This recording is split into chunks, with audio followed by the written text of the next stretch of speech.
Eslatib o'tamiz, siz O'zbekiston 24 kanalda O'zbekiston vaqti bilan dasturini tomosha qilyapsiz va biz ko'rsatuvimizni davom ettiramiz. Mehmonimizni ham kutib oldik, ularni tanishtirib o'tamiz. O'zbekiston Respublikasi Jamoat xavfsizligi universiteti o'qituvchisi, Mard O'g'lon davlat mukofoti sovrindori, shoir Faxriyor Baxtiyorov. Assalomu alaykum. Xush kelibsiz Faxriyor va suhbatimizni albatta sizni tabriklashdan boshlamoqchimiz, chunki siz yaqinda O'zbekiston oliy ta'lim muassasalarida tahsil olayotgan va faoliyat yuritayotgan ijodkor yoshlarni qo'llab-quvvatlash maqsadida ta'sis etilgan Ilhom mukofotining respublika bosqichida g'olib bo'ldingiz va biz albatta sizni shu haqda sizdan so'ramoqchi edik. Qanday bo'ldi o'zi? Avvalambor assalomu alaykum.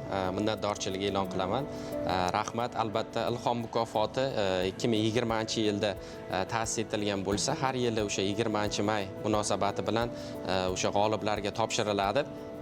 Va biz bunda o'sha aynan Zahiriddin Muhammad Bobur ijodini, boy merosini o'rganish bo'yicha O'zbekiston Respublikasi Jamoat xavfsizligi universiteti bilan birgalikda tadqiqotlarni amalga oshirdik va o'sha rag'batlantiruvchi nominatsiya bo'yicha o'sha g'oliblikni qo'lga kiritdik. Bu yo'nalishda 2020-yildan buyon ushbu tanlovga ishlarimizni topshirib kelamiz va Adiblar xiyoboni haqidagi Ona vatanim adiblari nomli kitobimiz ingliz va xitoy tillariga tarjima qilindi va ushbu tanlovning asosiy portfoliyasidan joy oldi desak xato bo'lmaydi. 2020-yildan beri bu tanlovda ishtirok etaman deb aytib o'tdingiz. Albatta. 2020-yilda qarang, 6 shu yil qo'lga kiritdingizmi? Albatta, shu yil rag'batlantiruvchi nominatsiya bo'yicha yana o'sha g'oliblikni qo'lga kiritdik. Undan avvalgi tanlovlarda g'olib bo'lmagansiz demagan, faqat harakat bo'lgan, albatta intilish bo'lgan. Shunday. Bu yil natija nasib etdi. Tabriklaymiz. Rahmat. 5 yil harakat qilganlar, 6 yil harakat qilganlar, fursat mehnatlar. emas. Aytadi-ku, intilganga tole yor deb. Ha. Aynan qaysi ijod namunangiz sizga g'oliblikni keltirdi deb o'ylaysiz va umuman sizning she'rlaringizga hakamlarning munosabati, fikrlari qanday bo'ldi?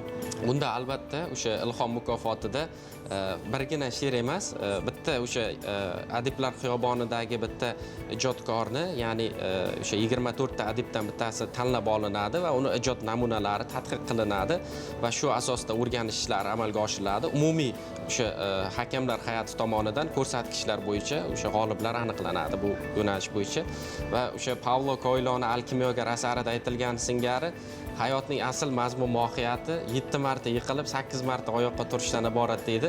Shundan kelib chiqqan holatda o'tgan yili misol uchun 2025-yil 30-iyunda prezidentimiz tomonidan adabiyot yo'nalishi bo'yicha Mard O'g'lon davlat mukofotini qo'lga kiritdim va bu mukofotni ham 6 yil deganda qo'lga kiritdim. Albatta qayta harakat, o'sha mehnatlar natijasi, o'sha qilingan mehnatlar albatta bir kun kelib natija uchun shoshilmaslik kerak, o'zini samarasini beradi va Ilhom mukofoti ham xuddi shunaqa bo'ldi.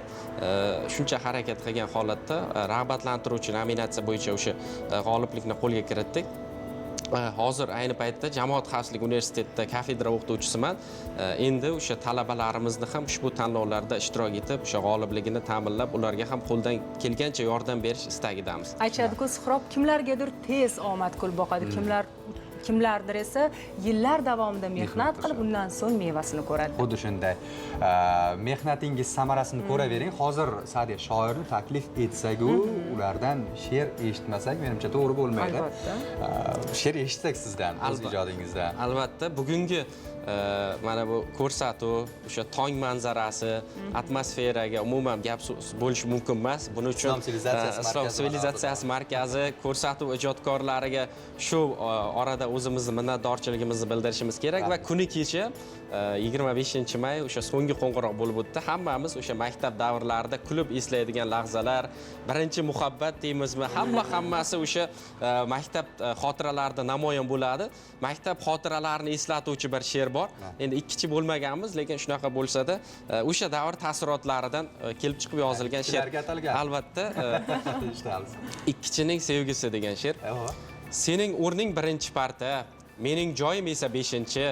Senga kulib qaragim kelar, keyin nima bo'lar, keyinchi. O'rtamizda 3 ta parta bor. Intiladi senga qush yurak. Sening husning ko'rishim uchun men doskaga chiqishim kerak. Xat savodim o'zga yarasha. Matematik amallar qiyin. Sening husning ko'rsam-u ammo ikki baho olishim tayin. menga kulib qaragin bir bor, Majnun bo'lay, bo'lgin sen Layli, sening husning ko'rishim uchun nechtakka olsam ham mayli. Qoyil.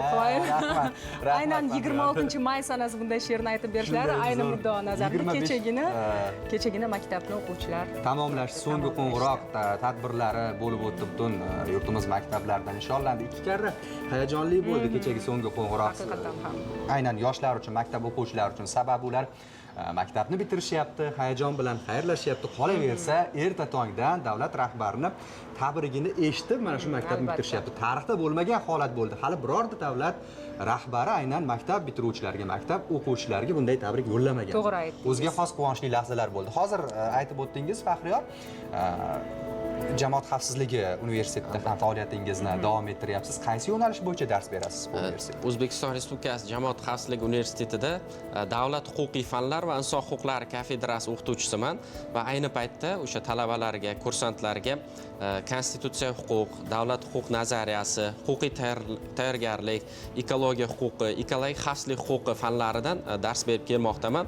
Universitet boshlig'i yuridik fanlar doktori professor polkovnik Rustamboyev Mirzo-Yusuf Hakimovich tomonidan o'qituvchilarga, qolaversa o'sha talabalarga, kursant va ofitserlarga ushbu universitetda shart-sharoitlar yaratib kelinmoqda va biz asosan o'sha yuridik fanlarga e'tiborni qaratgan holda talabalarga o'sha yutuq malakali yurist bo'lib shakllanishida bor bilim va ko'nikmalarimizni, malakalarimizni ulashib kelmoqdamiz.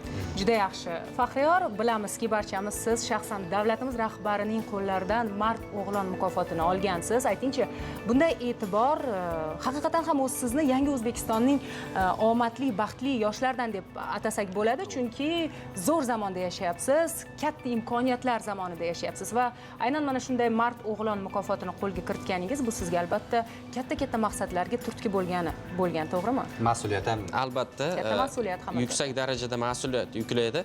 Chunki men aynan 11-sinf vaqtimda men muallifman degan tanlovda g'olib bo'lganman respublikada va o'shanda istalgan jurnalistika institutiga grant kirish imtiyozi berilgan menda, lekin shunaqa bo'lishiga qaramasdan men harbiy sohani tanlaganman va O'zbekiston Respublikasi Milliy gvardiyasi Jamoat xavfsizligi universitetiga kursant sifatida o'qishga qabul qilindim. U yerda qizil diplomga tamomlab, bakalavrni va magistraturani ham tamomlab, hozir o'sha o'qituvchi sifatida faoliyatni amalga oshirib kelmoqdaman.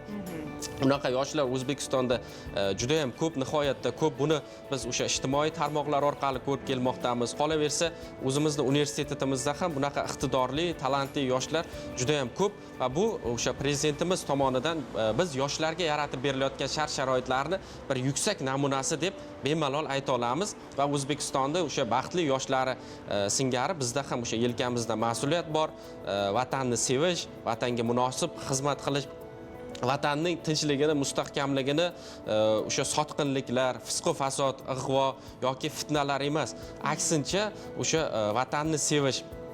Har kun bo'lsa-da, hech bo'lmasa o'sha 1 soat vatan uchun yashash, vatanni chin dildan sevish va vatanga bo'lgan muhabbat mafkurasi vatanimizning tinchligi va osoyishtaligini hamisha mustahkamlab keladi. Bir o'sha Navoiylik Alisher degan shoir aytganidek, ozodmasmiz, ruhimiz o'lsa, parokanda bo'lib ketar tan, ichimizda sotqinlar bo'lsa, seni qanday asraymiz vatan degan she'ri bor. Ijtimoiy tarmoqlar haqida gapirdingiz. Aytingchi, siz ijtimoiy tarmoqlarda ham ijod qilib turasizmi? Albatta, ijtimoiy tarmoqlarda o'sha Faxriyor Baxtiyorov Telegram, Instagram va Facebook sahifalari bor.